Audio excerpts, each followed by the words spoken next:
به نام خالق هستی. هیچ ملاقاتی تصادفی نیست. فصل 13.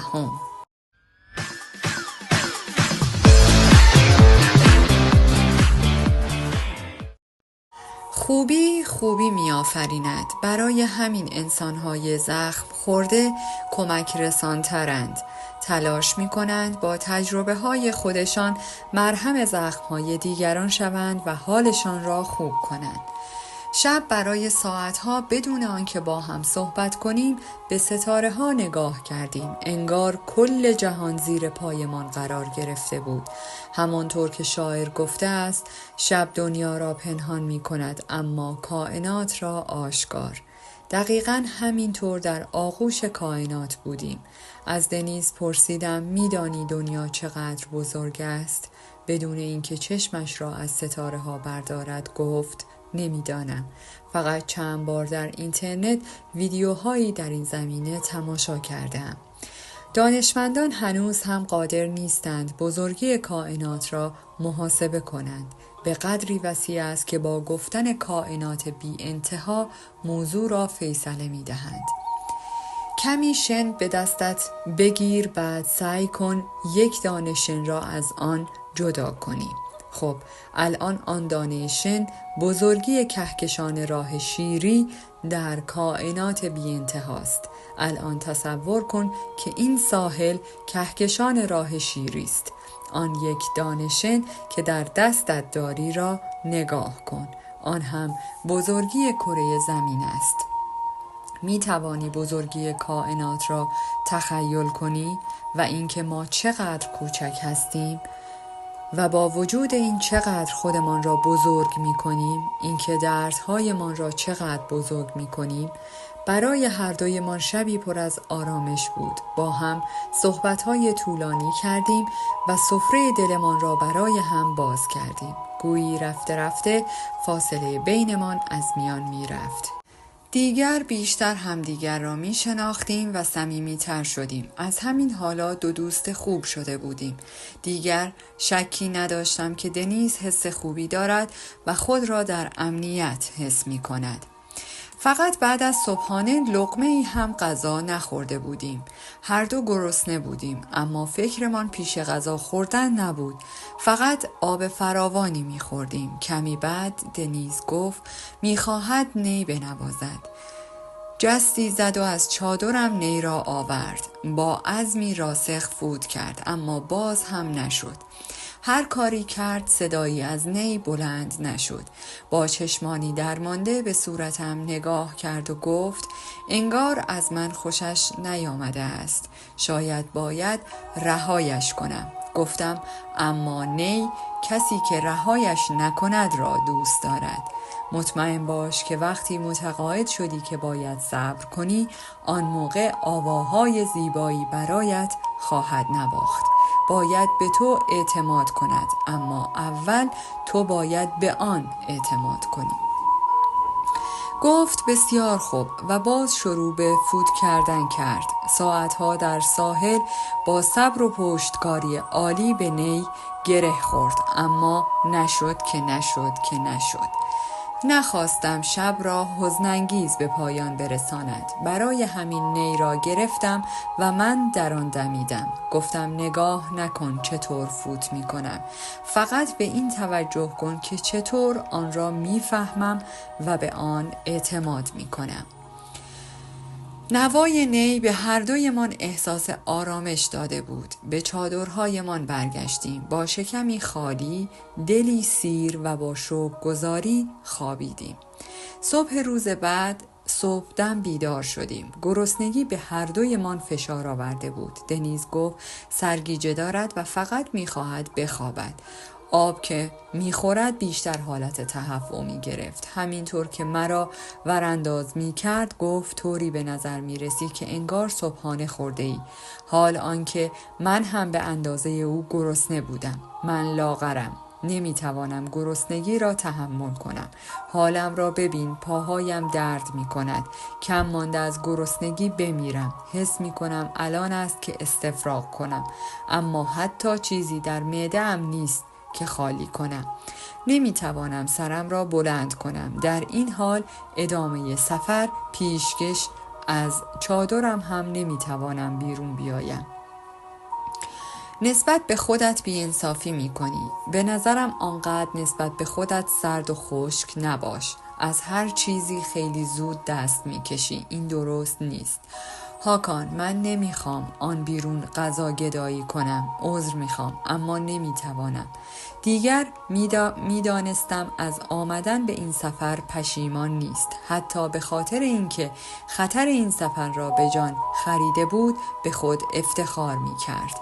اما در شرایطی که احساس درماندگی میکرد به راحتی خودش را میباخت و بلافاصله از همه چیز دست میکشید. فکر کنم این بزرگترین ضعف دنیز بود. هر زمان احساس دستپاچگی میکرد تسلیم میشد. مقاومت نمیکرد. دنبال راه حل نمیگشت و راه حلی ایجاد نمیکرد. در لحظه‌ای میتوانست نسبت به خودش بسیار ظالم و سرسخت شود. کمی که تحت فشار قرار میگرفت خودش را حقیر میدید. تحملش تمام میشد. گفت میبینی که به درد هیچ کاری نمیخورم.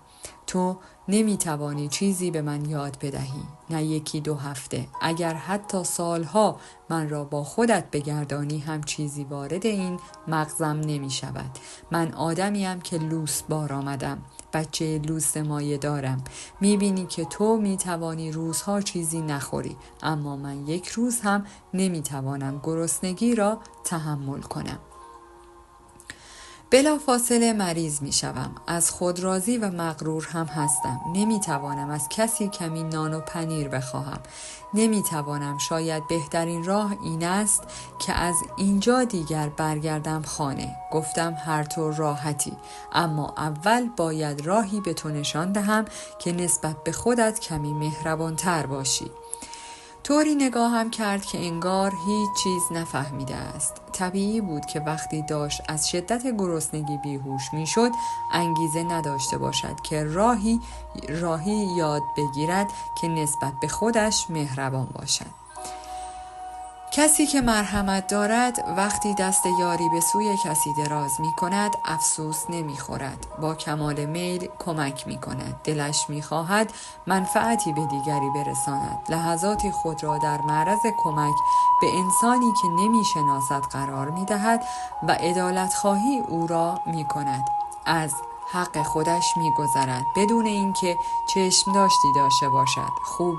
خوبی می آفریند. برای همین انسان‌های زخم خورده کمک رسانترند. تلاش می کنند با تجربه های خودشان مرهم زخم‌های دیگران شوند و حالشان را خوب کنند. حال آنکه به میزانی که با دیگران رفتار خوبی دارد نسبت به خودش مرحمت ندارد. ظلمی را که به دیگران نمی کند به خودش روا می دارد. بیش از همه نسبت به خودش بی‌رحم است. دنیز هم نسبت به خودش بی‌انصافی می‌کرد. نمی‌توانستم او را در این حال رها کنم. حال که زمانش فرا رسیده است باید به شکلی یاد بگیرد که خودش را دوست داشته باشد. او را از چادرش بیرون کشیدم و به پیاده رو دعوتش کردم. با هم به سمت جای سرسبزی رفتیم. بعد با هم روی چمن دراز کشیدیم. هر دو چشمهایمان را بستیم. از او خواستم فقط به من گوش بدهد. در حالت مراقبه بودیم. گفتم همینطور که امواج به آرامی به ساحل برخورد می کند خودت را ببین که داری با آرامش روی شنهای ساحل راه می روی و احساس شادی می کنی. اسکله کوچکی کمی آن طرفتر است از چوب ساخته شده. اسکله توجهت را جلب می کند. وقتی نزدیکتر می شوی متوجه حضور کودکی روی اسکله می شوی. بلافاصله می خواهی پیش آن کودک بروی. به آرامی به اون نزدیک می شوی. نگاه که می کنی می بینی بچگی خود توست. تو هستی. بچگی های تو که با لبخند به تو نگاه می کند. آن لحظه متوجه می شوی که تا به حال چقدر کم به یادش بودی. کودکیت را محکم در آغوش می کشی. حرفایی که زود به دیگران می گفتی اما اصلاً به کودکیت نگفته ای بر زبانت جاری می شود. تو را دوست دارم. تو خیلی با ارزشی. تو کافی هستی و لیاقت آرامش را داری. تو لایق دوست داشتن و دوست داشته شدن هستی. بعد همین حرف ها را در مورد خودت هم تکرار می کنی. خودم را دوست دارم. من خیلی با ارزشم. من کافی هستم و لیاقت آرامش را دارم. من لایق دوست داشتن و دوست داشته شدن هستم. در این موقع متوجه گریه های دنیز شدم. اصلا کاری با او نداشتم، چون داشت یاد می گرفت خودش را ببخشد. داشت متوجه می شد که هرگز با خودش مهربان نبوده است. داشت تصمیم می گرفت این بی‌انصافی را به پایان برساند. نمی توانستم مداخله کنم. نمی توانستم در مورد تصمیم های زندگیش او را گیج کرده و مداخله کنم. همانطور ساکت منتظر ماندم.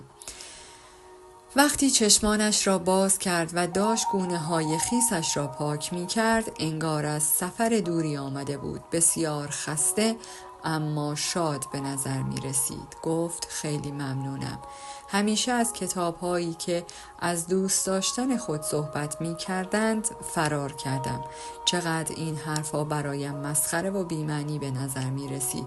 تقریبا سر زبان همه افتاده است. خودم را دوست دارم. من کافیم و لیاقت شاد بودن را دارم. باور کن این حرفهایی که هیچ معنایی قبل از این برایم نداشت الان به قدری حالم را خوب کرد که نمیتوانم بیان کنم.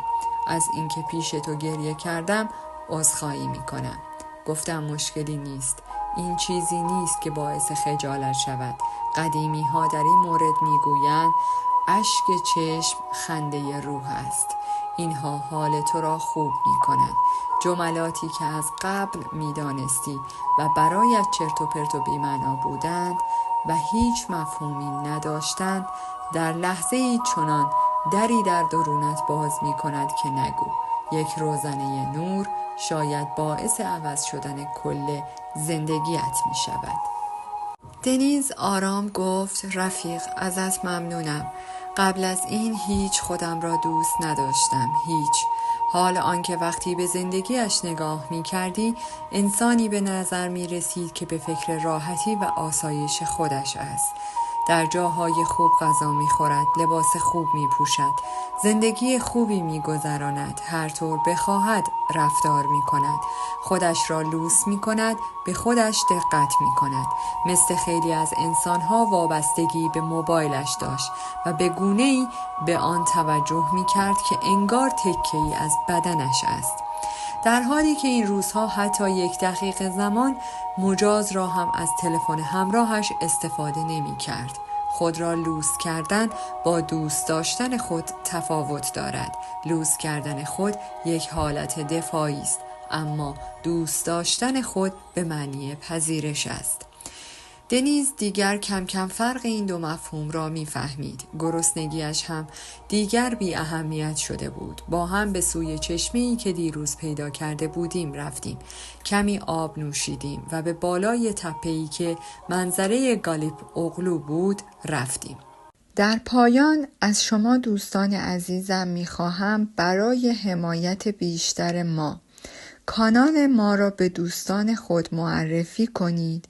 برای انرژی بیشتر ما رو لایک کنید و برای ادامه پرقدرت‌تر سابسکرایب. تا درودی دیگر، درود و 200 بدرود.